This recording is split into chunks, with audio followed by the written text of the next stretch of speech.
Olá, criptomaníacos! A Ethereum é a principal altcoin do mercado e responsável por puxar todas as outras ao longo dos ciclos. O problema é que desde que ela migrou do mecanismo de consenso Proof of Work, prova de trabalho igual ao Bitcoin, para Proof of Stake, prova de participação, ela desabou. Ela perdeu muito valor contra o Bitcoin. E se a gente parar para analisar, as outras criptomoedas também estão perdendo valor contra o Bitcoin.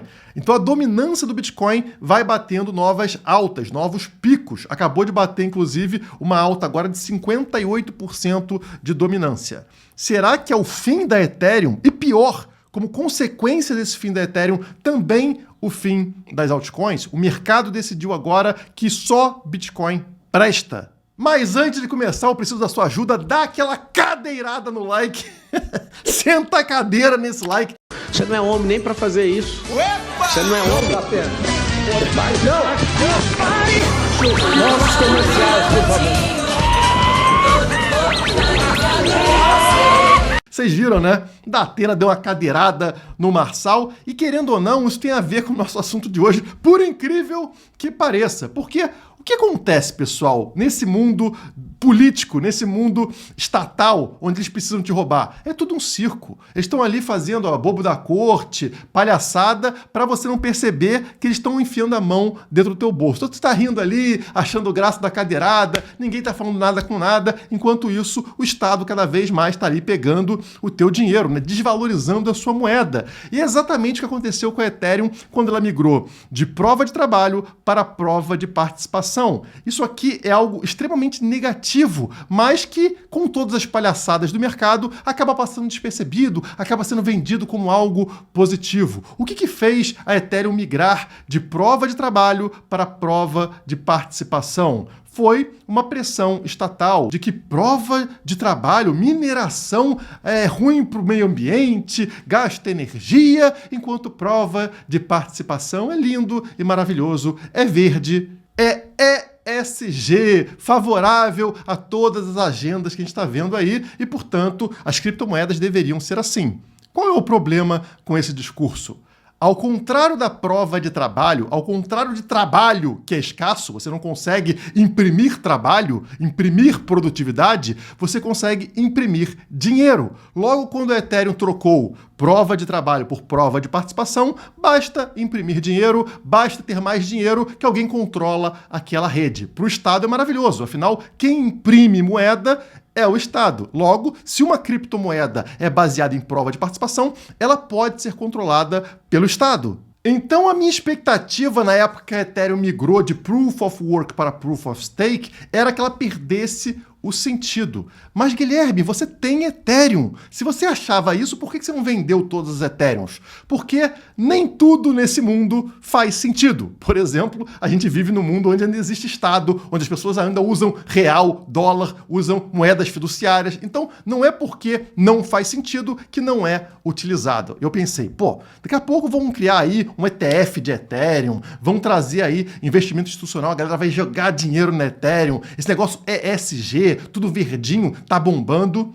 Só que até o momento isso não funcionou. Se a gente parar para ver, as grandes empresas que estavam aí ligadas à questão ambiental, ESG acima de tudo, estão revertendo. A própria BlackRock está abandonando o ESG, a gente viu aí Harley Davidson abandonando o ESG, Jack Daniels abandonando ESG, enfim, diversas empresas largando-se de lado porque quem lacra não lucra. Então, essa mudança da Ethereum aconteceu num momento, digamos, negativo.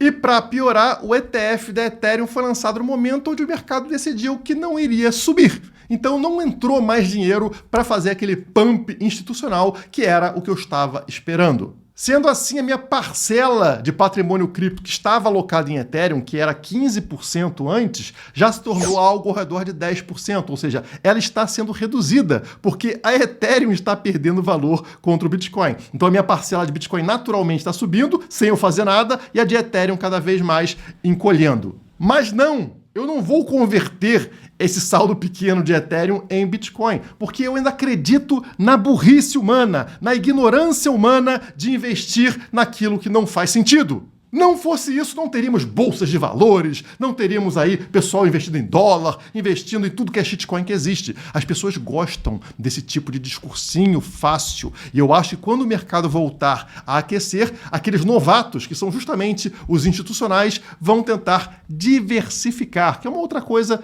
idiota, mas que cola muito bem. Então, ao invés de colocar tudo no Bitcoin, eles vão ter que escolher uma segunda alternativa e, na minha visão, né, até pelo ETF, vai acabar sendo a Ethereum. Mesmo não fazendo sentido, ela tende a subir porque vão alocar dinheiro ali. Essa é a minha expectativa, tá? Estou apostando na burrice, na ignorância humana. Da mesma forma que eu faço com meme coins. Eu também tenho uma minúscula alocação em meme coins, pensando que a ganância humana, a ignorância humana fará com que pingue alguma coisa na meme coins e esse pingo já é o suficiente para fazer as meme coins subirem 10, 20, 30 vezes. Acontece que eu posso estar enganado e o mercado tradicional não ser tão estúpido quanto eu estou imaginando. Então vamos dar uma olhada aqui no cenário geral, nos gráficos, para entender o tamanho do buraco que a gente está falando. O gráfico na tela está mostrando aqui Ethereum sobre Bitcoin, ou seja, ela está ganhando ou perdendo valor contra o Bitcoin desde o momento do tal do merge, né, da atualização da Ethereum que trocou prova de trabalho por prova de participação. Olha só, pessoal, é uma queda contínua. Ela já perdeu mais de 50% do seu valor contra o Bitcoin. Portanto, uma péssima decisão você focar em Ethereum e não em Bitcoin. Você perdeu aí metade do que você teria somente possuindo Bitcoin. E expandindo um pouco esse gráfico, a gente percebe o momento crítico onde está a Ethereum. Notem que nesse momento a Ethereum se encontra aqui, ó, num suporte histórico, esse caixote amarelo aqui de baixo, tá? Valendo cerca de 0,04 BTC por Ethereum, tá? E acontece que o rompimento desse suporte geraria uma forte queda na Ethereum, tá? Percebam aqui em abril de 2019, como a Ethereum perde, né? Ela tenta superar essa região, não consegue, e aí ela desaba dessa região aqui de 0,03 para mais ou menos metade desse valor. Ela perde metade do seu valor contra o Bitcoin muito rapidamente, né? De abril aqui de 19 até setembro de 19, ela perde metade do seu valor contra o Bitcoin. Então, perder esse suporte pode ser algo extremo para o caso da Ethereum. E como eu disse, a Ethereum costuma puxar todo o mercado de altcoins. Notem aqui, justamente em abril de 2019, quando a Ethereum perdeu aquele suporte, as altcoins como um todo sangraram, perderam muito valor contra o Bitcoin. E nesse momento, vocês estão vendo exatamente esse mesmo suporte, ele foi rompido, no caso das altcoins, e agora estamos fazendo um reteste como resistência nessa região. E vocês sabem que isso é problemático, né? A tendência é que, caso não consiga romper agora essa resistência, é uma queda acontecer. Provavelmente parecida com aquela que a gente viu lá em abril de 2019. E o que aconteceu em abril de 2019 quando a Ethereum derreteu contra o Bitcoin e as altcoins derreteram contra o Bitcoin? Vamos abrir o gráfico para entender. Esse é o gráfico de dominância do Bitcoin, tá vendo? Então, quer dizer, quanto do mercado cripto pertence ao Bitcoin. Nesse momento aqui atual, a gente acaba de romper os 57,68%, ou seja, quase 58% de dominância para o Bitcoin. Essa linha verde aqui. A última vez que isso aconteceu foi quando, pessoal? Exatamente lá em abril de 2019. E esse rompimento fez o Bitcoin sair dessa região aqui dos 58% de dominância para bater lá em cima em 71% de dominância, essa linha vermelha. Ou seja, o Bitcoin praticamente dominou o mercado inteiro de criptomoedas quando rompeu essa linha verde que ele está rompendo nesse momento, que ele está testando, está ali brigando para romper justamente esse 58%. E o que aconteceu com o preço do Bitcoin lá em abril de 2019, quando aconteceu esse rompimento no gráfico de dominância? Olha aqui comigo.